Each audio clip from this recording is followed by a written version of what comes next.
Olá, amigos do 12 Esportes. Vamos com mais uma entrevista especial hoje com o campeão da segunda divisão do Campeonato Paranaense, Alex Santos, CEO do Galo Maringá.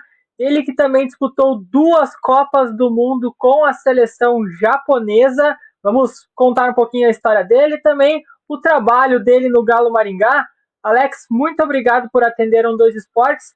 E vamos começar justamente com o Galo Maringá, campeão da segunda divisão do Campeonato Paranaense no último final de semana, campeão até de forma invicta. Como que você explica essa campanha do Galo Maringá? É claro que vocês esperavam o acesso, até esperavam essa briga pelo título, mas da forma que foi, invicto e dominando os adversários, era algo que estava no planejamento do clube? Boa tarde. Primeiramente, obrigado pela oportunidade de estar propagando aqui, né, o nosso trabalho. Fico muito feliz de ter o trabalho tendo o seu êxito, né? A gente fala porque a gente planeja, a gente organiza e às vezes não é como a gente pensa, né? Mas o grupo foi espetacular. Ressaltar aí o trabalho do Paulo Regini, que é o nosso diretor de futebol da equipe profissional, né? Eu fico mais com as categorias de base. A gente trabalha em conjunto aí para que haja uma harmonia dentro do nosso plano de trabalho, né? Então, fico muito feliz da gente ter conquistado os nossos objetivos, né? A gente no começo, antes do começo da competição, tinha, né, aquele arzinho de, ai, começa logo, né? Que não chega logo a competição e tal, tudo. Mas depois a gente viu no decorrer, né, dos jogos, o trabalho muito top da comissão técnica, o trabalho de todas as pessoas que estão ao redor, né, dando todo o suporte, e principalmente dos atletas, né? Quando os atletas querem, quando eles veem que o grupo está fechado e a gente está em busca de um objetivo só, se torna mais fácil. É claro que todos os times têm esse objetivo, mas só dois conquistaram essa vaga, que é muito difícil, né? O campeonato desse ano foi extremamente competitivo, muitas equipes que poderiam estar aqui no lugar onde que a gente está hoje, né? Fazendo parte da primeira divisão, e fruto do trabalho que foi bem organizado, bem planejado, bem executado pelos atletas e pela comissão técnica. E agora é já pensar no segundo passo, né? Que se manter na primeira divisão do Paranaense, né, de 2026, fazer uma boa campanha e aí sim conquistar algo que a gente precisa, né, que é ter um calendário legal, né, ter aí a Série D, quem sabe buscar uma vaga na Copa do Brasil, isso seria muito importante para a gente, né? Você falou um pouquinho desse planejamento para esse ano. Assim, tem a ideia de disputar a Taça FPF, que tem até o arbitral no final do mês, ou o pensamento é já no Campeonato Paranaense do ano que vem? E é passo a passo, ou esse pensamento de jogar a Série D e de Copa do Brasil já é para 2026? É claro que a FPF, uma competição assim, ela é muito importante, porque ela dá uma vaga na Copa do Brasil. Mas a gente precisa ser bem pé no chão, bem humilde e saber que muitas outras equipes, né, que estão aí já participando da Série D, da Série C, até o próprio Coxa, que provavelmente deve participar dessa competição, todos estarão em busca dessa vaga, né? Então, eu acho que se confirmar mesmo a nossa entrada nessa Copa, é, mas mesmo assim não dará, não tirará o nosso foco do que a gente precisa, né, ter um calendário, porque a Copa do Brasil às vezes ela é boa, mas ela pode se resumir em um jogo só. E a gente pensa assim que uma série D ela é uma competição que você tem um calendário maior, né? Você não se programa ou você se desenvolve para jogar um jogo só. Você tem que ter um elenco para continuar a Copa do Brasil. E às vezes a gente pode pegar de cara uma super equipe aí que, né, pode ser que a Copa do Brasil nunca se sabe qual o adversário que você vai pegar, né? É uma competição muito legal. Qualquer time gostaria de estar de estar participando, mas a gente sabe que no primeiro jogo a gente já pode pegar uma equipe aí que está, né, já há muitos anos aí disputando a Copa do Brasil ou está num patamar maior que o nosso, e a gente tem que se desdobrar aí para ir avançando as etapas, né? E às vezes esse planejamento de jogar esse jogo para ter um mais lá na frente, às vezes não seria o ideal. É claro que na parte financeira, com certeza, né? É muito importante para qualquer clube. Mas em relação a planejamento, você não consegue fazer um planejamento adequado, porque é um mata-mata, né? Então, fazer um planejamento para um jogo só não é o ideal, né? Então, a gente gostaria muito de estar na Série D e também disputando essa Copa do Brasil, que para a gente seria muito importante, né? O projeto de vocês disputou o Campeonato Paranaense até o ano passado e agora volta com outro nome, volta com o Galo Maringá. E antes se chamava o Arucó. Por que teve essa mudança? Até por uma questão de curiosidade também. O Arucó, ele veio de um projeto, né? A gente somos um clube novo, né? Temos aí 5 anos de projeto, então a nossa ascensão ela foi muito rápida, né? Da terceira para a primeira divisão. Em 2 anos a gente já estava em menos de 2 anos a gente estava na primeira divisão, porque a competição ela foi no meio do ano e, por exemplo, daqui a 6 meses a gente já está na primeira divisão. Então a organização ela foi muito repentina, né? Então ela foi muito rápida. E no primeiro ano de primeira divisão a gente conseguiu se manter, né? É claro que hoje o Campeonato Paranaense ele é muito forte e com muitas equipes organizadas. Então fez com que a gente, no segundo ano de Campeonato Paranaense, a gente, né, não fizemos um campeonato legal e voltamos para a segunda divisão, né? Então agora, voltando novamente à primeira, é onde que a gente gostaria de estar. E a história do Arucó foi um projeto que, né, a gente levou para o Japão, tinha uma parceria com uma empresa japonesa.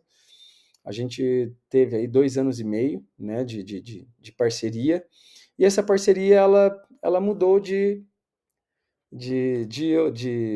horizontes, né? Então a empresa Arucó ela foi para um outro segmento, importação, exportação de produtos eletrônicos, tal, tudo. Não era a minha área, e por isso que eu me dediquei para continuar com o projeto, para continuar com o clube. Eu, o Paulo Regine, o seu João, que é o presidente, então a gente se desdobrou aí para trazer mais pessoas. Hoje a gente tem um grupo aí dentro da SAF, hoje a gente já é uma SAF, né? Para trazer mais pessoas, para trazer mais investidores, para trazer mais pessoas que confiam e acreditam no projeto. Hoje a gente somos aí em sete sócios, e, e a partir do momento que o Arucó, a empresa Arucó saiu para um outro ramo, a gente decidiu que levar o nome Arucó por contrato também já não seria bom, né? A gente precisava ter um outro nome, e aí veio o nome de um time que já teve em Maringá, né, que estava meio que encostado ali, meio dormindo, tal, tudo, e a gente foi atrás do responsável para ceder esse nome, né, o que foi concedido para a gente fez um rebrand da marca, a gente fez um desenho de uma nova marca, né, um novo Galo Maringá, e por isso que aconteceu, né, então foi um pouquinho né, de ter que ter feito isso, né, por não levar mais o nome de uma empresa que não estava mais conosco, e uma identidade que já existia, né, aqui na nossa cidade, dentro do nosso Paraná, e fazer algo de novo, né? Então criou aí o novo Galo Maringá com um novo escudo, né, com um novo planejamento, com uma nova forma de lidar com o futebol, né? E a gente crê que está dando certo. Então, hoje, a SAF ainda procura aí novos investidores, né? Porque a gente sabe que, como a gente está hoje, e como é o Campeonato Paranaense, e como é o Campeonato Brasileiro, a gente precisa de mais força ainda para poder brigar de igual para igual com todas essas equipes que a gente vai disputar, né? Já no ano que vem. Então, se tornando mais forte, eu acho que a gente tem a possibilidade de se manter na primeira, ter mais, né, ir para uma Série D com intenções sim, de ir para a Série C, né? Então, acho que isso é o nosso objetivo, o nosso planejamento, algo que precisa de ser mais barrudo porque a gente vai ter aí pela frente times com uma história aí de 100 anos, 50 anos, que brigam também pelo mesmo espaço, né? Então isso é de extrema importância para nós, mesmo que sejamos aí uma equipe nova, mas a gente briga pelo mesmo espaço de todas essas equipes aí que tem mais de 50 anos de vida, né? Então, para a gente muito importante que a gente se organize também para que a gente possa bater de frente com todos esses clubes, né? Legal. E agora falando um pouquinho sobre você, né? Voltando um pouquinho para sua carreira de jogador. Você falou dessa parceria com o Arucon, mas até antes você tem essa forte ligação com o Japão. Como que surgiu essa oportunidade de você jogar lá no futebol japonês e posteriormente também na seleção japonesa? Foi assim, foi algo muito rápido, né? Isso aconteceu quando eu ainda tinha 15 anos, né? É, dire... o coordenador de uma equipe japonesa, da escola, né, do Japão, ele veio aqui para o sul do país, ele passou por São Paulo, Paraná, Santa Catarina, Rio Grande do Sul, vendo algumas promessas, alguns atletas que poderiam ir para o Japão e jogar pelo colégio, né? Nesse tempo aí ainda o colégio não tinha assim uma história dentro do futebol. Era uma escola assim que o beisebol era muito propagado, né? Era muito forte e eles gostariam de que o futebol também fosse bem quisto, né? E aí, trazendo brasileiros para fortalecer a equipe, às vezes poderia atrair mais atletas, poderia atrair mais alunos, né, para a escola e assim sendo uma referência também dentro do Japão, né? Então foi com esse intuito que o pessoal me levou para o Japão, eu e mais três, né, na época, e mais três amigos. Claro que eu só conhecia um que também era daqui de Maringá e os outros dois eram de São Paulo. Então fomos aí em quatro brasileiros para o Japão, com 15 para 16 anos, e em busca do sonho, né, de ser um jogador de futebol, em busca de um objetivo que era se tornar um profissional, né, lá no Japão. Nessa época já tinha começado a J-League, né, e Zico, Alcindo, Bismarck, Elite Basque. Então, assim, tinha muitos atletas assim de nome, né, que eram referências, né, o Zico, uma referência até hoje lá dentro do Japão, né, e isso também foi importante para que a gente pudesse ir para o Japão, né, eu acho que o campeonato japonês vinha com força total, né, o primeiro ano, segundo ano, terceiro ano de campeonato japonês, tal, tudo algo novo, e foi nessa época aí que a gente foi para o Japão. É claro que era uma outra história, né? Era na escola, estudando e tendo os jogos ali no final de semana, algo bem diferente do jogo do campeonato profissional, mas o nosso sonho se começava ali, né? De quem sabe ir para uma J-League, quem sabe, né, se profissionalizar lá mesmo. Isso aconteceu, infelizmente, isso aconteceu só comigo, né? Os outros três amigos aí, infelizmente, não tiveram essa continuidade na carreira, né, como profissionais. Um ou dois deles até que tiveram assim uma oportunidade, mas não tiveram continuidade, né? E felizmente eu tive minha oportunidade de 3 anos depois me formar e fazer uma avaliação em uma das equipes do Japão, que era o Shimizu. Passei e acabei fazendo o meu primeiro contrato, né, ainda como atleta de base, mas subindo aí para um contrato profissional, mais um atleta que tinha vindo da escola, né, que ainda não tinha nome, que ainda, né, não tinha ainda disputado um campeonato nacional, mesmo no Japão, mesmo pela escola, e para mim foi uma realização muito grande, né, uma oportunidade que eu agarrei com unhas e dentes, porque era o meu objetivo principal, né, de conquistar esse espaço aí, de poder me ajudar, poder ajudar meus pais, realizar o meu sonho que era de ser um profissional. Então isso foi muito legal e foi um objetivo conquistado, né? Então aí começa a minha vida como atleta profissional, né? Buscando aí um espaço para poder jogar, titularidade. E isso foi acontecendo muito rápido também. Até porque no meu terceiro ano como profissional eu fui o melhor jogador do Japão e da Ásia, né? Então foi algo que foi muito rápido. Vamos dizer que foi igual o Aruko aí, que no terceiro ano já estava na primeira divisão e eu no meu terceiro ano como profissional já estava sendo cobiçado por muitos clubes, sendo uma referência lá dentro do Japão, né? Então, para mim foi muito legal, foi algo que foi conquistado com muito trabalho, né? E agradeço até hoje pelas oportunidades que foram cedidas, né? Porque uma que, né, elas são divinas, né? Deus me deu essa oportunidade de ter saúde, de poder fazer o que eu gosto, e também todas as pessoas que, né, deram aí a sua mão para que eu pudesse ir junto com elas, né? Então, agradeço de coração essa oportunidade que eu tive, agarrei com unhas e dentes, como eu disse, e foi feita essa longa carreira aí dentro do Japão, né, com mais de 20 anos de trabalho. E a seleção japonesa, como que surgiu essa oportunidade de se naturalizar e jogar pela seleção? Inclusive, sua primeira Copa do Mundo foi uma Copa do Mundo em casa, podemos dizer assim, que foi a Copa do Mundo da Coreia e do Japão. Isso mesmo. Assim, a naturalização ela foi uma coisa que ela não foi planejada, né? Ela foi acontecendo. Então, como eu disse, no meu terceiro ano eu já era uma das referências no campeonato japonês.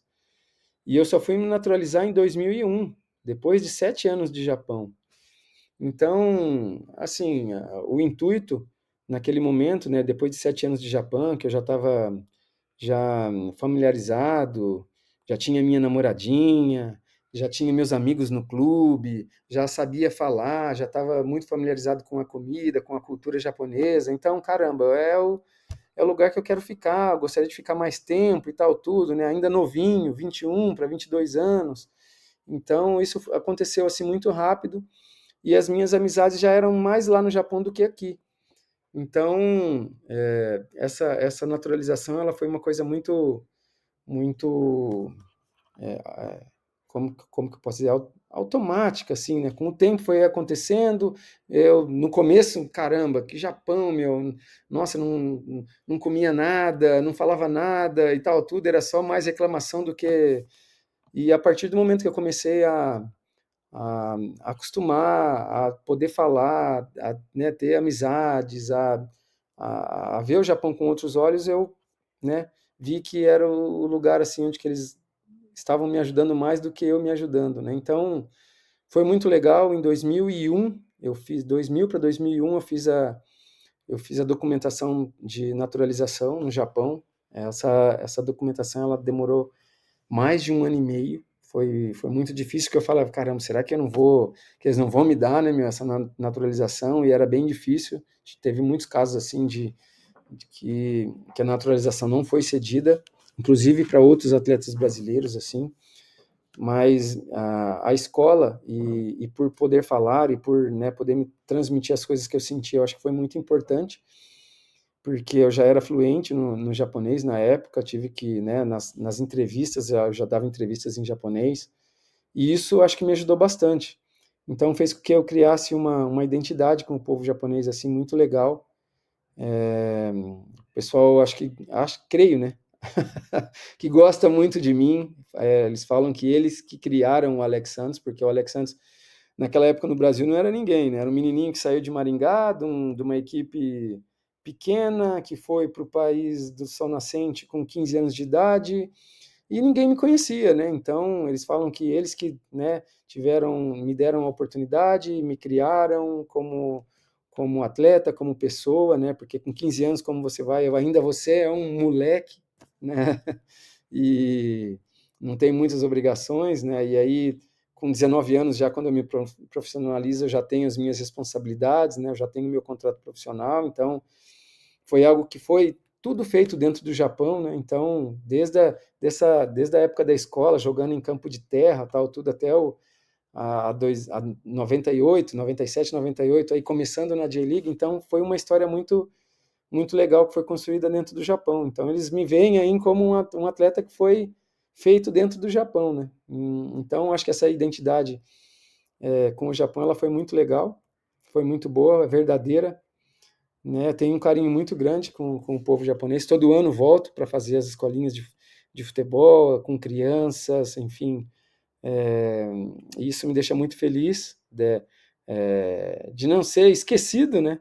Porque a gente sabe que o futebol ele é feito de momento, né? E quando passa ali 10 anos, 20 anos, você já jogou, você acaba caindo no esquecimento, né? Então, hoje sempre volto para o Japão, sempre faço os eventos de futebol, as escolinhas de futebol, isso é muito legal. Sempre eles pedem, né, para mim ir para lá e tal, tudo, e eles gostam muito de mim, que eu sou um cara muito brincalhão, né? Ainda mais falando japonês, que é algo bem diferente, assim, né?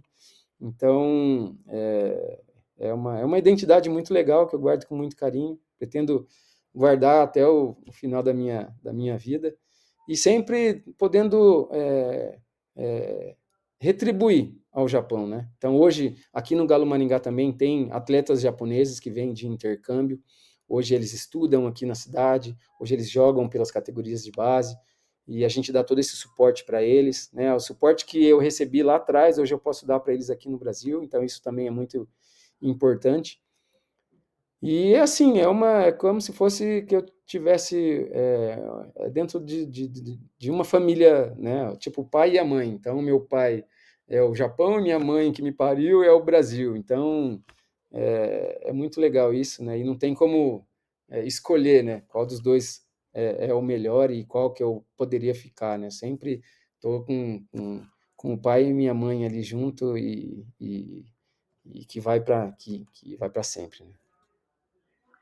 E Alex, para a gente fechar, queria lembrar com você as duas participações na Copa do Mundo. A de 2002, diante da torcida, toda aquela festa no Japão, e também a de 2006, principalmente essa da Alemanha, porque você foi convocado e comandado pelo Zico, que é um ídolo no Japão, também um ídolo do futebol brasileiro. Queria que você lembrasse um pouquinho de como é trabalhar com o Zico, e também você teve a oportunidade de enfrentar a seleção brasileira. Como que foi para você esse momento também? Sim, eu acho que até na outra pergunta você tinha já falado e eu não até nem toquei, né? Então, assim, a convocação ela foi uma realização muito legal, meu, porque, como eu disse, né? Demorei 1 ano e meio desde que eu dei a documentação lá para se tornar um cidadão japonês. Então, de lá para cá foi tipo, será que os caras vão me querer, né? Será que eu vou virar um atleta japonês, né? Será que eu vou virar. E, e até então era para mim tornar um cidadão japonês, não que tornando um atleta japonês que eu seria automaticamente convocado para a seleção, porque a seleção ela já tinha um grupo, ela já vinha vindo, né,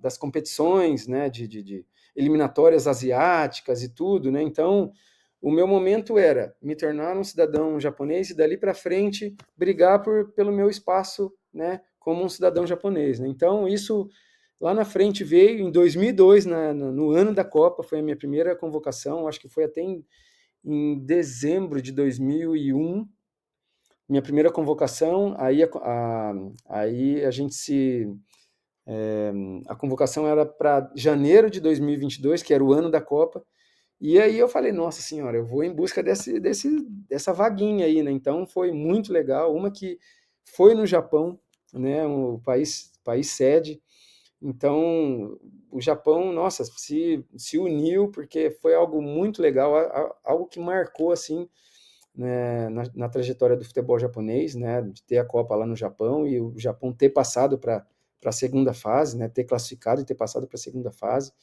Então, foi muito legal, foi um sonho realizado. E depois disso, mais objetivos, né? Mais, né? Então, opa, participei da primeira Copa, né? Mas não fiquei ainda com aquilo sempre. Ah, eu queria mais, queria ter jogado mais, queria ter, né? Porque na primeira Copa de 4 jogos eu tinha jogado 2 só. Então, você fica com aquele negócio de caramba, eu quero mais, queria contribuir mais, queria, né? Então, aí continua o trabalho para outra Copa, né?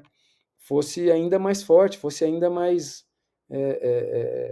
efetivo, né?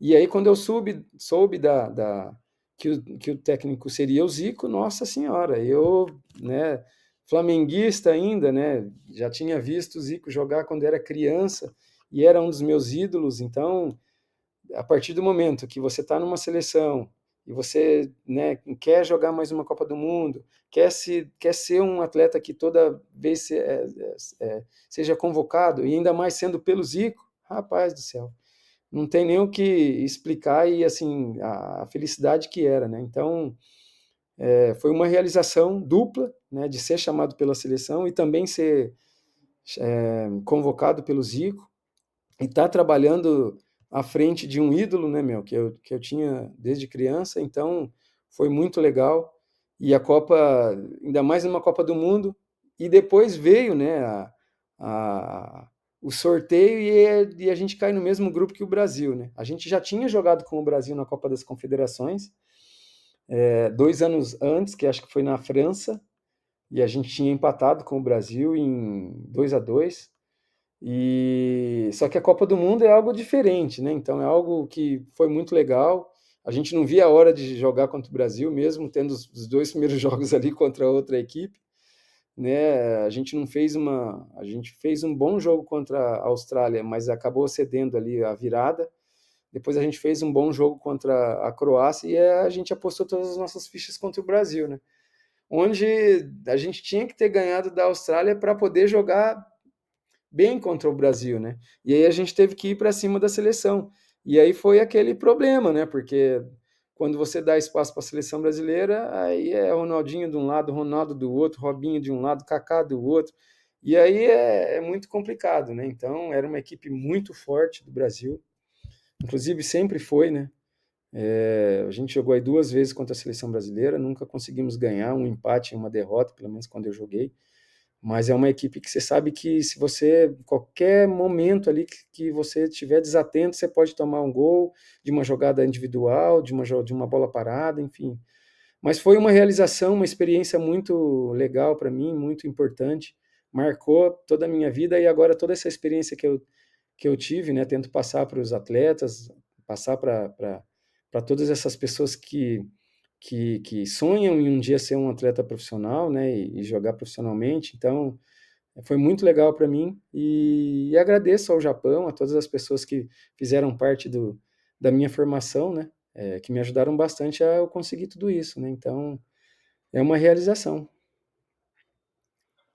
Legal, muito obrigado, Alex, pela entrevista, pelo bate-papo, para contar um pouquinho do projeto do Galo Maringá e também um pouquinho sobre essa história de sucesso no futebol japonês, também no futebol em geral, até disputou 2 Copas do Mundo. Obrigado, Sim, Alex, e boa sorte para você na sequência do projeto do Galo Maringá. valeu, obrigado. E vamos que tem que correr atrás agora, que agora só tem cachorro grande para a gente brigar agora. Isso aí, Alex Santos, CEO do Galo Maringá, novidade do Campeonato Paranaense de 2026 aqui no 2 Esportes. Valeu, galera, um abraço e até a próxima.